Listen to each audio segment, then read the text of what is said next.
Aujourd'hui à Info 7, en ce 14 février 2025, Lynne Sirois nous parle des lois d'assurance-emploi.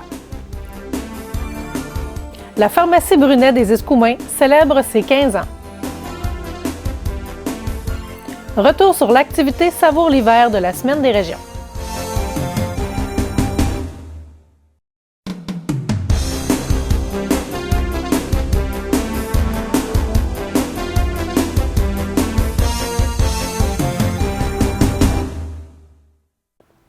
Bonjour à tous et à toutes, bienvenue à votre bulletin de nouvelles.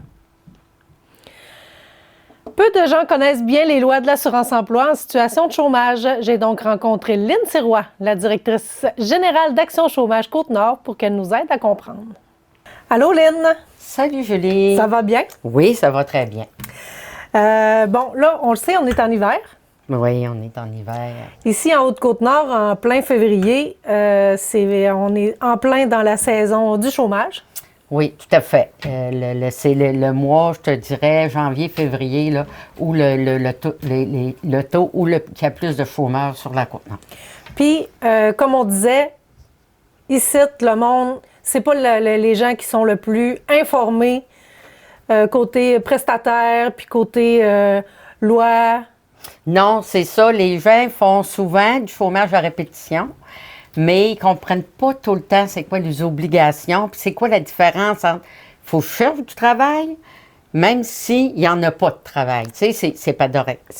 C'est assez contradictoire comme sujet aujourd'hui, mais quand on est un chômeur, peu importe, qu'on soit un chômeur régulier ou un chômeur que c'est la première fois qu'on tombe sur l'assurance-emploi, les règles sont les mêmes pour tous. Là. On a l'obligation de chercher de l'emploi.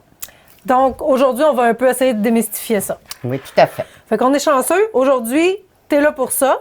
Oui. Toi, tu es directrice générale Action Chômage Côte-Nord. Oui, tout à fait. Ça, c'est ton poste. C'est mon poste. Puis aujourd'hui, tu vas essayer de nous expliquer.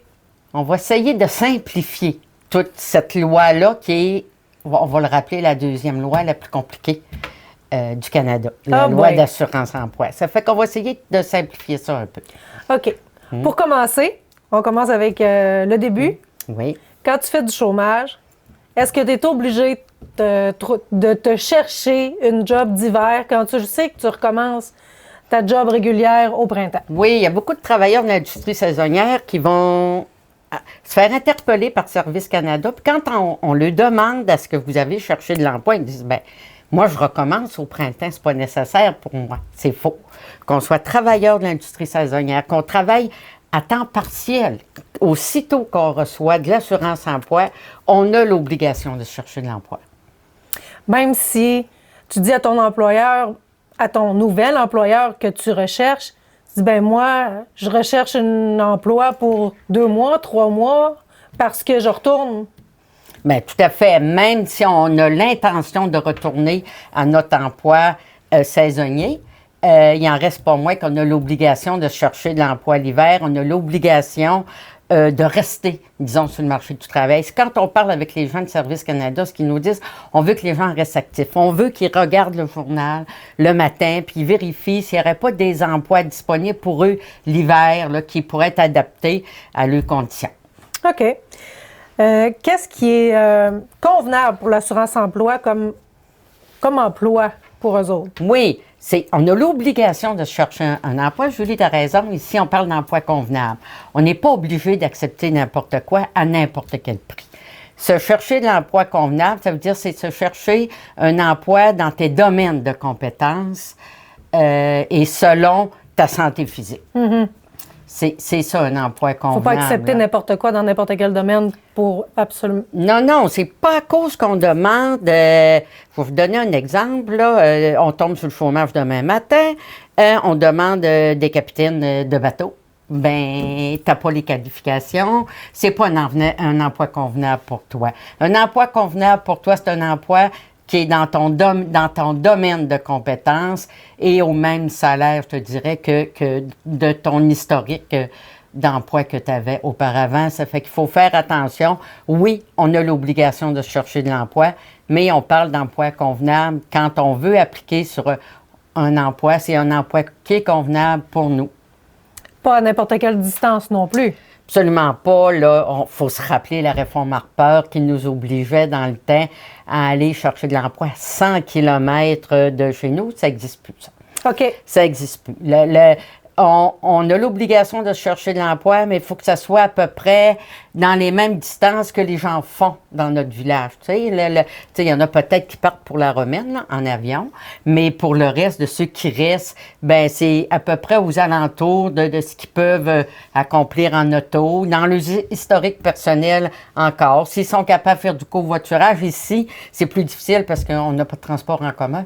C'est même un frein à se chercher un emploi, là, parce que beaucoup de gens, l'hiver, les autos sont pas très bien chaussés, ça fait qu'ils sont plus restreints dans le domaine d'aller chercher de l'emploi. Si on aurait des transports en commun, je pense que ça serait plus facile pour tous là, d'être capable d'aller chercher de l'emploi un peu plus loin. Je recule un peu sur ce qu'on a dit tantôt.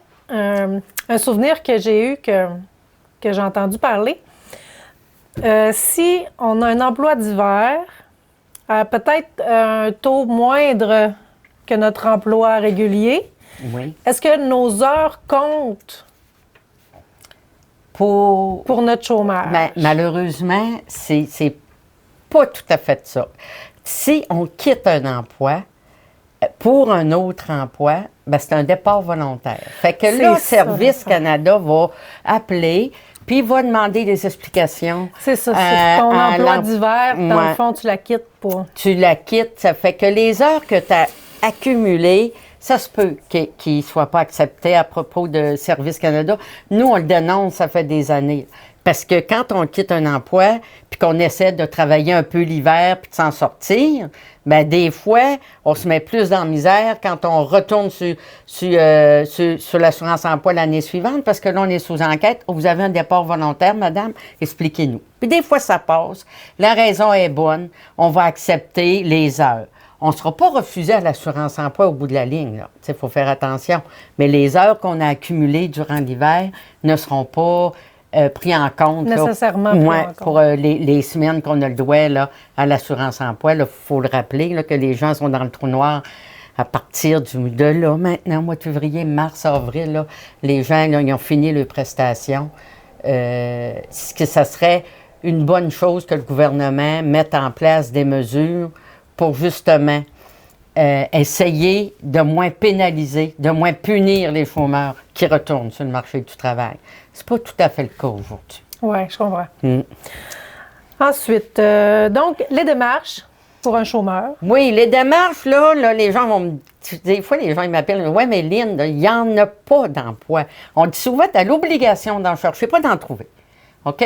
C'est pas de ta faute si tu n'en trouves pas. Mais il faut que tu regardes dans les journaux, il faut que tu parles à tes amis, il faut que tu agrandisses ton cercle de contacts là, pour vérifier si il y a des emplois convenables pour toi. Il faut l'écrire. Parce que Service Canada ils vont faire des vérifications. Tu sais, il y en a qui vont être 20 ans à recevoir de l'assurance-emploi d'une année à l'autre, jamais sont vérifiés. Il y en a d'autres qui sont vérifiés. Puis des fois, ils répondent, ben, tu sais, moi, il faut retourner à mon travail au printemps. Ben, si on dit ça à un agent de Service Canada qu'on ne fait pas de recherche d'emploi, ben, on n'a plus accès à l'assurance-emploi. Ils nous coupent notre chômage jusqu'à temps qu'on prouve qu'on fasse des recherches d'emploi. Donc, tu dois inscrire aujourd'hui, telle date. Telle date. J'ai parlé à telle personne de telle entreprise. Oui, j'ai fait mon curriculum. J'ai parlé avec Action Chômage. C'est une recherche d'emploi. Là, nous appeler, là, puis s'informer, faire une lettre de présentation.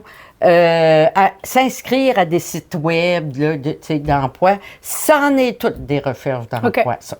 C'est pas à cause qu'on n'a pas trouvé, qu'on n'a pas l'obligation la semaine suivante de recommencer le processus. Puis, on est inscrivez-les. Ça fait que si vous êtes enquêté, bien là, vous allez pouvoir répondre puis continuer à recevoir votre assurance-emploi, même si vous n'avez pas trouvé d'emploi convenable pour vous. OK. Est-ce que tu aurais quelque chose à rajouter, Lynn? Bien, et c'est toujours de faire attention surtout quand on n'a jamais reçu d'assurance-emploi. Il y a des gens, des fois, qui vont changer, puis que, tu sais, ils ont perdu leurs emplois, ils se ramassent avec un emploi dans l'industrie saisonnière, et là, ils pensent qu'ils n'ont pas d'obligation. C'est eux, souvent, qui nous appellent, qui nous disent, ben là, moi, j'étais saisonnier, là, je pensais pas que j'avais cette obligation-là. Peu importe, quand tu es un chômeur, quand l'assurance-emploi te verse ton chômage, ben même si tu es à temps partiel. J'ai vu des gens là, à temps partiel là, qui travaillaient 2 jours semaine, puis qui ne faisaient pas de recherche d'emploi parce qu'ils disaient, moi, je travaille déjà 2 jours semaine. Là. Ben les Services Canada ont coupé les assurances-emploi jusqu'à temps qu'ils prouvent qu'ils fassent des recherches d'emploi. Il ne faut pas paniquer. Là. Si Services Canada vous appelle, vous coupe, mais appelez-nous, là. On va vous aider à faire débloquer votre dossier. On est là pour ça. On est payé pour ça, puis on est là pour ça. Puis ça va nous faire plaisir de vous aider là-dedans, de vous accompagner, surtout de vous expliquer vos droits et aussi vos obligations. Parfait.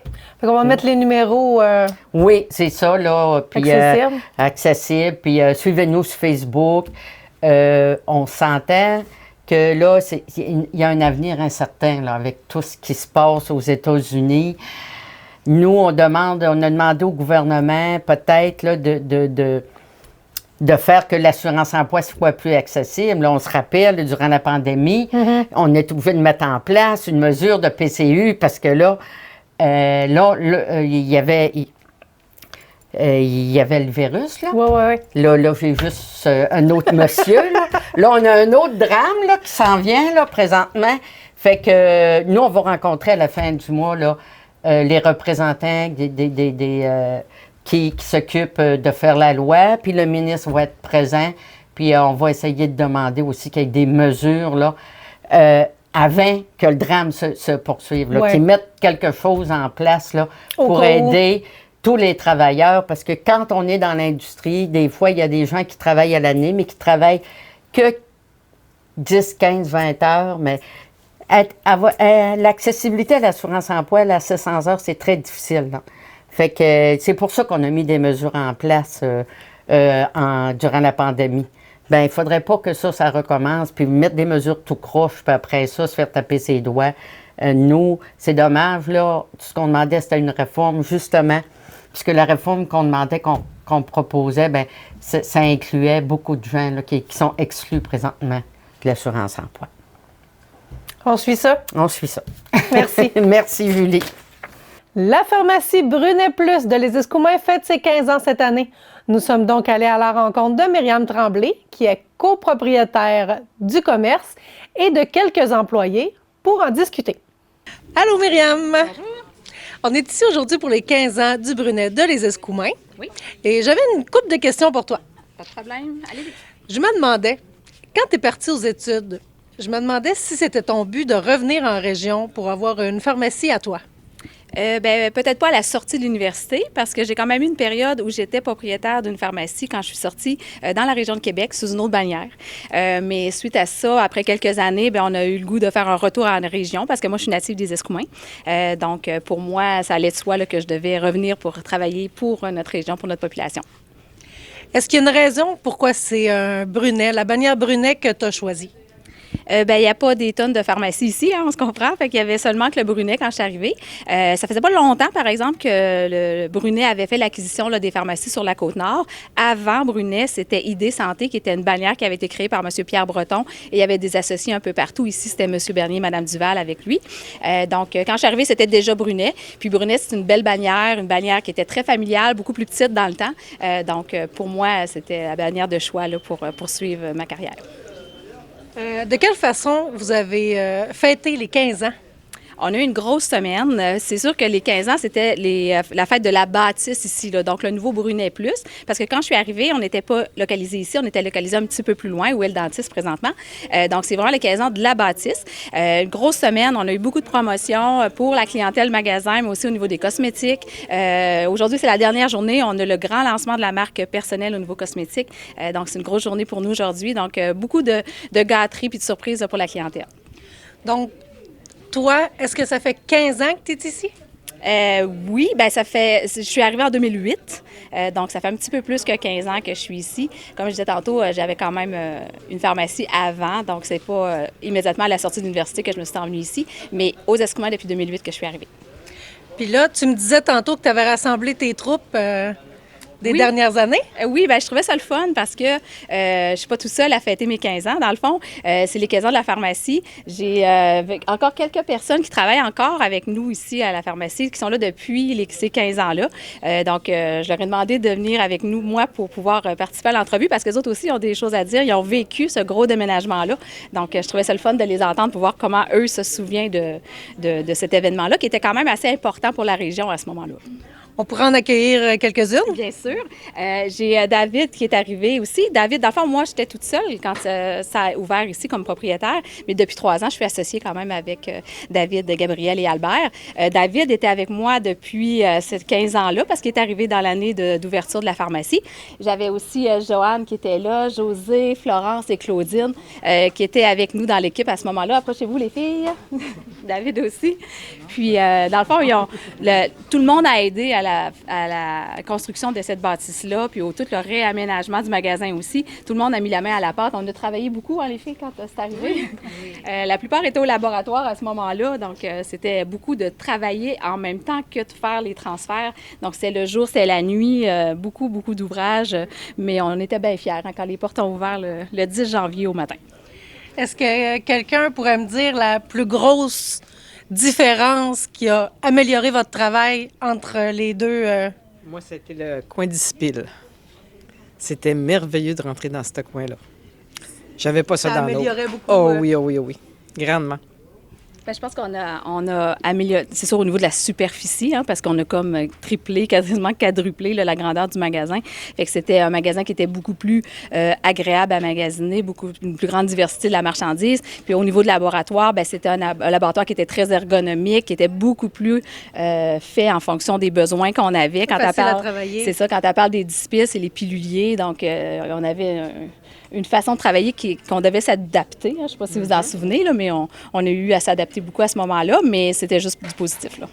Du côté de la population aussi, c'était bien reçu? Oh ben oui. Je me souviens encore, parce que quand on a ouvert la première journée, c'était une file d'attente à l'extérieur. Puis on était en plein mois de janvier pour venir voir à quoi ça ressemblait l'intérieur de la pharmacie. Donc, c'était vraiment un gros événement. Puis après ça, les gens venaient, quand il y avait de la visite, ils venaient faire visiter la pharmacie à leur visite parce que c'était quand même un gros magasin. Puis c'était une belle réussite. C'est une belle fierté, je pense, pour le village, mais pour la région aussi, là, c'était quelque chose de gros. Ça a l'air de rien, là, mais il y en a beaucoup de marchandises ici. Puis les conjoints de ces personnes-là ont toutes mis le main à la pâte. Les conjoints, les parents, tout le monde venait, puis on faisait des transferts. Les gens de la population qui nous ont approchés, allez, venez, on va remplir cette pharmacie-là. Donc, ça s'est fait dans une journée, je crois. Hein? Oui, bien. Le samedi. Exactement. Du samedi au dimanche. C'est en plein ça. On a fermé une journée pour pouvoir faire le transfert, pour être en mesure d'ouvrir là, le lundi matin. Je pense que je me souviens bien. Oui, le lundi matin. Fait que c'était une belle expérience. Je ne sais pas si on va revivre encore ça. On est fiers de notre pharmacie. On peut être fiers, puis c'est un bel... comment que je dirais ça? Un beau milieu de travail. Un beau milieu de travail, puis moi, pour avoir travaillé au laboratoire, puis là, maintenant, je suis rendue aux cosmétiques, puis j'adore ça, puis c'est super. Vous avez l'air aussi d'avoir une belle équipe. Très belle équipe, puis... vraiment, que les gens viennent nous voir, puis on peut travailler en équipe, ensemble, puis beau fonctionnement. Oui. Est-ce que vous avez des projets pour les futures années? On a toujours plein de projets. Je suis une personne de projet, mais avec mes associés aussi, David, Albert et Gabriel.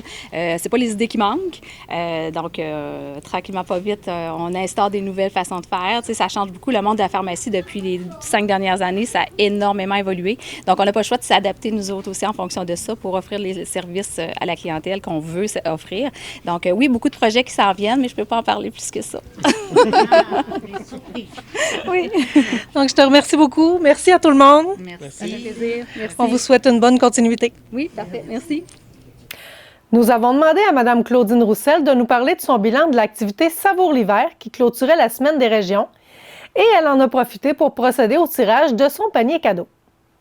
Allô Claudine, on est ici aujourd'hui pour que tu nous parles de ton activité de vendredi passé qui était Savour ton hiver qui clôturait la Semaine des régions. Oui, Julie.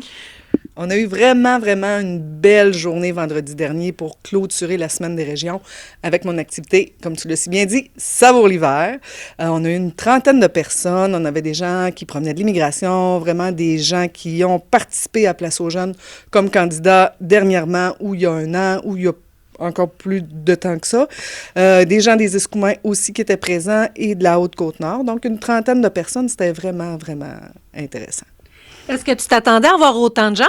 Bien, ce que j'avais fait, puis on va procéder au tirage ensemble tout à l'heure du prix, j'avais demandé aux gens de s'inscrire. J'avais fait un petit formulaire, là. Puis les gens, s'ils s'inscrivaient avant de venir à l'activité, ils avaient le droit à 2 coupons de participation. Puis si les gens me répondaient qui ne pouvaient pas être là, mais quand même qui me répondaient puis qui me donnaient une raison, bien, c'est la date, c'est le genre d'activité. Tu sais, moi, dans le fond, c'était pour m'aider à bien préparer une prochaine activité. Il y avait le droit à un coupon de participation. Fait que j'ai apporté mon petit sac avec mes coupons de participation. On va pouvoir faire le tirage toutes les 2 devant témoins. Puis, j'avais 18 inscriptions, dont certaines inscriptions comprenaient plus qu'une personne. Là, je vais être là avec ma femme, mon enfant, je vais être là avec mon conjoint, je vais être là avec une amie. Fait que, c'est ça, 18 inscriptions, plus des gens qui n'étaient pas inscrits qui se sont rendus sur place. Donc, sur place, il y avait quand même... J'évalue ça une trentaine de personnes là, qui étaient présentes. Que des gens de la place? Ben, non, on avait des gens de Sacré-Cœur, il y a eu des gens aussi de Bergeronne, ce qui était vraiment intéressant, puis vous êtes venus prendre des images, j'imagine qu'on va le voir, là, mais il y a des gens qui n'avaient jamais patiné du tout, là. C'est vraiment la première expérience de patin ou la première expérience de raquette ou la première expérience d'aller faire du fat bike. Les gens étaient heureux, on a entendu des rires, les gens ont eu du plaisir, le chocolat chaud était le bienvenu, le petit feu, c'était le fun, c'était agréable, les gens ont échangé. Le but de ça, c'était de faire du réseautage entre les gens de la place, les nouveaux arrivants et les gens nouveaux arrivants, mais issus de l'immigration. Puis pour ça, je peux dire mission accomplie. Puis j'ai eu de l'aide du comité des nouveaux arrivants qui était là, présent, puis qui ont aidé vraiment les nouveaux arrivants à essayer le patin. C'était de toute beauté de les voir aller là, sur l'anneau de glace. C'était vraiment le fun. Là. Est-ce que tu veux procéder à ton tirage? À ton tirage? Bien sûr.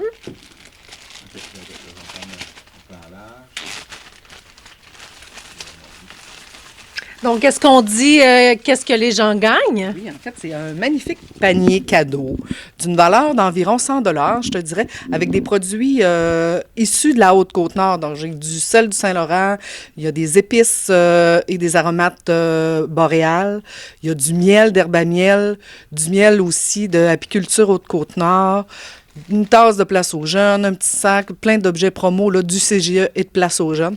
Donc, c'est une valeur à peu près de 100 $. Je vais te faire piger. Oh.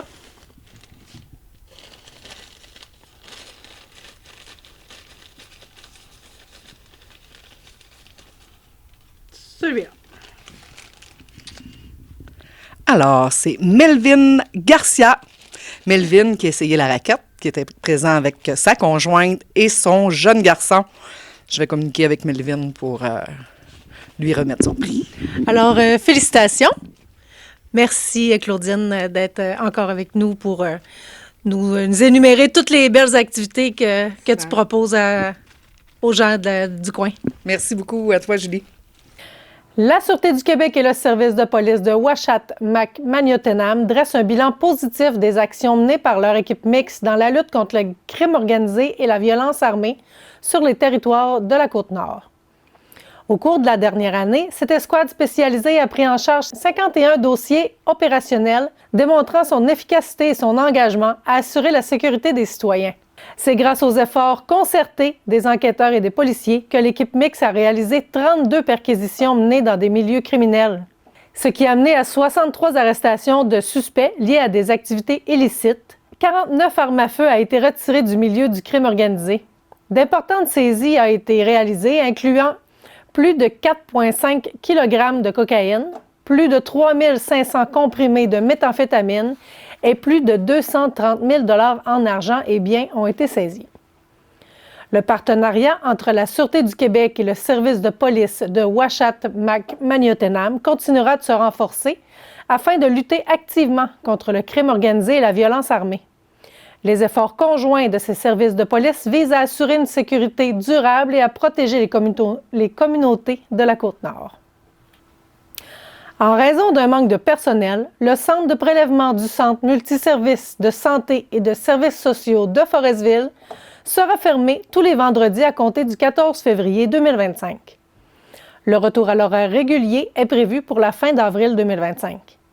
Pour tout prélèvement urgent, les usagers devront se rendre au centre de prélèvement du Centre multiservices de santé et de services sociaux de Les Escoumins entre 7h30 et 9h30. À Forestville, les personnes ayant une prescription pour un prélèvement peuvent se présenter entre 8h et 10h du lundi au jeudi. Le Centre intégré de santé et de services sociaux de la Côte-Nord remercie la population pour sa collaboration. La MRC de la Haute-Côte-Nord désire informer les citoyens des lieux d'embarquement du service de transport en autobus offert sur le territoire. Le service permet de se rendre soit vers Québec ou vers Sept-Îles. Il est également possible de se rendre au Saguenay à partir de Sacré-Cœur. Les départs de Tadoussac se font à partir du motel-restaurant Champ-Martin. Ceux de Bergeronne, c'est au marché Richelieu et sur demande. Aux Escoumins, aussi sur demande, et l'endroit est défini avec le client. Longrive, c'est chez l'Alimentation JMDS. Port-Neuf-sur-Mer, au bureau d'information touristique, c'est au bureau d'information touristique que vous devez aller. À Forestville, c'est à la station-service Ultramar. Et pour Colombier, c'est à l'intersection de la route 138 et de la rue Sirois, sur demande. Pour plus d'informations, consultez le site web d'Intercar à l'adresse au bas de l'écran.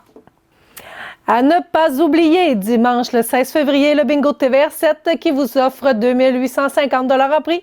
Les carnets sont au prix de 13 $, Bonanza à 3 $ et le tout en vente chez tous les marchands habituels. L'équipe TVR 7 vous remercie de nous suivre. On se retrouve bientôt pour un autre bulletin sur nos ondes.